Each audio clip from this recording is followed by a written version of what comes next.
You're listening to the Mindful Mama podcast, episode number 289. In today's Mindful Parenting Bite, we're talking about the mistake of going it alone.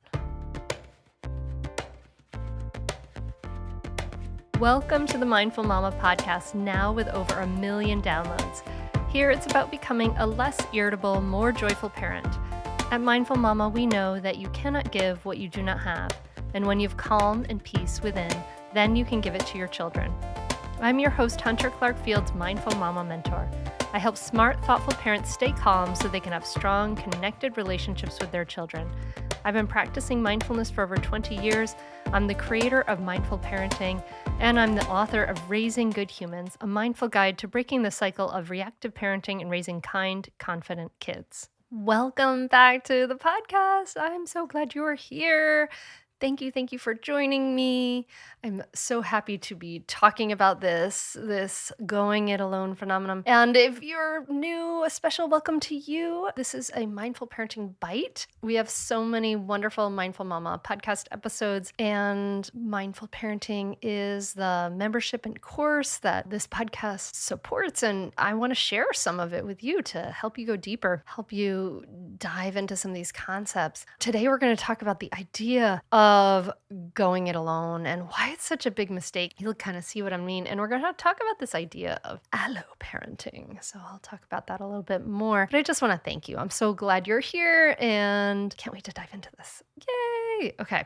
A little while ago, there was this great article by Yael Schonbrun and Rebecca Hirschberg. She was in episode 217 of the Mindful Mama podcast. They wrote about the importance of alloparents in Behavioral Science magazine. And they wrote about this idea when COVID-19 was declared, we were left to parent alone, right? We had almost overnight, we had none of our customary allies. And we felt it, right? We felt the loss, and of course, this is to differing degrees because we all know that the virus did not, and all the ramifications didn't impact communities equally, but we felt it. No matter what your circumstances were, you really felt it. School hours were shortened or canceled. We couldn't have grandparents over because we don't want to make them sick or ill, right? No more playgrounds all of a sudden. I don't know if you saw, but in my neighborhood, they were all wrapped up in police tape. We could no longer send a child to someone else's house or have them inside ours. Families of children with special needs lost access to therapeutic schools, in-person therapists, special education services, and so much more. The support that we rely on, all these supports that we rely on, were just no longer available. Now, I hope I'm not giving you flashbacks to how terrible that was, but it was a lot, right? And the loss of these allies that we parents have kind of just showed us just how much we rely on them and how difficult parenting can be when they are not part of our daily lives and we're not getting the proper support that we need. And it's important to realize that the need for support and allies isn't just unique to our time and our place in history. It's really wired into human biology. So what is alloparenting? It's a scientific term that basically is summed up by the African proverb, "It takes a village to raise a child." And they reference, which was so cool, David Lancy, another Mindful Mama podcast guest, episode number 262. He's the author of The Anthropology of Childhood. And he talks about alloparenting, and he says that it's the notion that all sorts of folks can step up and play what we think of as the normal parenting role: holding and comforting a child, feeding the child, cleaning the child, making sure the child's safe, protecting the child. All the various parenting roles can be distributed, and collectively, these folks are called alloparents.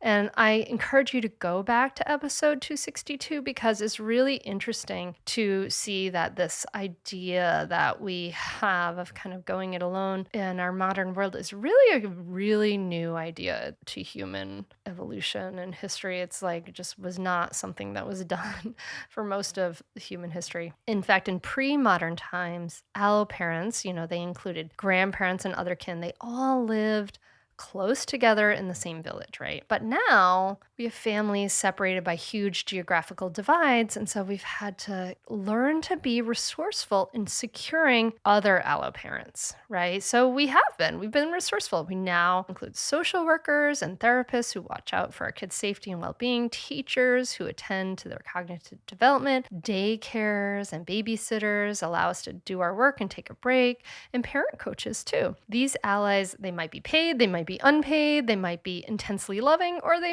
just might be simply willing to share some available attention. And what's really interesting is what the research has to say about this. So it turns out that access to alloparents is not a nice to have thing, not like a extra thing. It's actually a kind of a have to have thing. Like it's an essential thing. So the scientific inquiry really backs this up. So they did this study published in 2020 that assessed over 18,000 infants in the UK. And so care by alloparents was associated with a 15% reduction in hospitalizations during the first 9 months of life. So that really suggests that care by non-parent allies provides support to us and our kids in really critical, like literally life-altering ways. And the truth is that we are social creatures. When we buy into the cult of individuality and attempt to parent without support,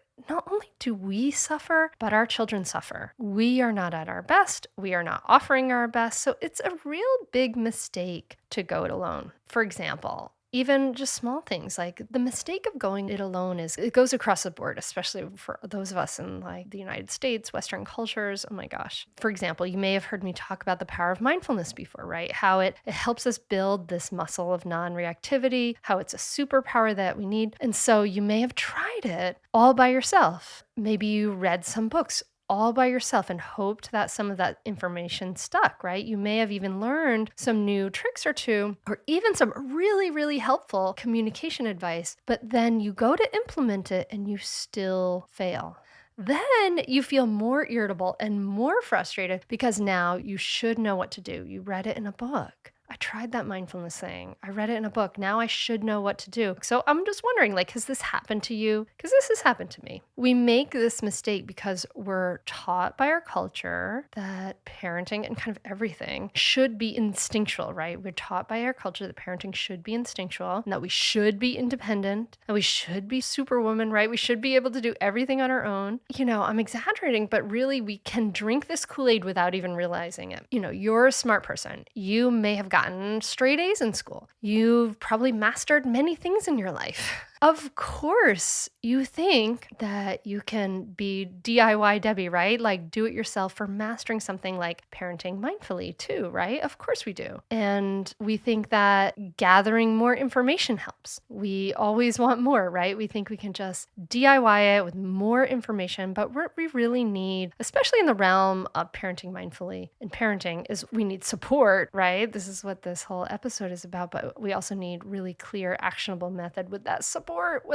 and guidance. And that's a problem. Like we try something all by ourselves, and if we fail all by ourselves, we think like, I just can't do that. But the truth is we didn't really give ourselves the full picture. We don't learn a new language just by reading a book. The truth is we're social creatures and we need support. We need to be able to ask questions. We need to be able to say, I made this mistake. What do you think about this? And we need other people who are on the same path, doing the same thing, supporting us. We need that. You know, our individualistic way of thinking holds us back, especially with mindful parenting, because then we're just parenting by hoping it sticks, but most of it doesn't. Then we don't actually get the support we actually need. We slide backward into our old habits. We feel alone, even if we're not in a pandemic. And then we've got the same like resistant, resentful things going on with our kids. And we go to bed at night promising ourselves, I'll do better tomorrow, but things don't really change, right? So we have to ask ourselves, like, what's the cumulative effect of the going it alone on both you and your child? So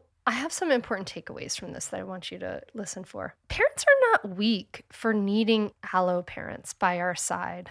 We're not weak for needing support. We are simply human. Evolutionary psychologist Steve Stewart Williams suggests that this realization can, quote, encourage parents to give themselves a break by recognizing that if they have limited access to alloparents, it's perfectly natural for them to find parenting something of a challenge. They shouldn't beat themselves up too much about that, end quote, right? So if you are struggling and you have limited access to support, like it's really natural for you to be challenged, to be losing it. Like that makes sense, right? Because we are social creatures. We are simply human because we need support. By accepting and needing support as something that is natural and helpful, something that is biologically and evolutionarily driven, we can ease the guilt and self-recrimination. That's the important number one takeaway. And then two, we can adjust our expectations for creating connections and getting support, right? Since we no longer live in villages, many of us live really far away from family, we can invest in support and or get really creative about that support, right? Some free ways to get creative about support include fostering connections with neighbors. Maybe it's at a distance while wearing masks. I don't know. You can Zoom with grandparents and siblings, even if there's no pandemic, right? You can still do that. They can still have Zoom story hour with grandma. And you can even appreciate screens as a useful parenting support. In the absence of other parenting allies, it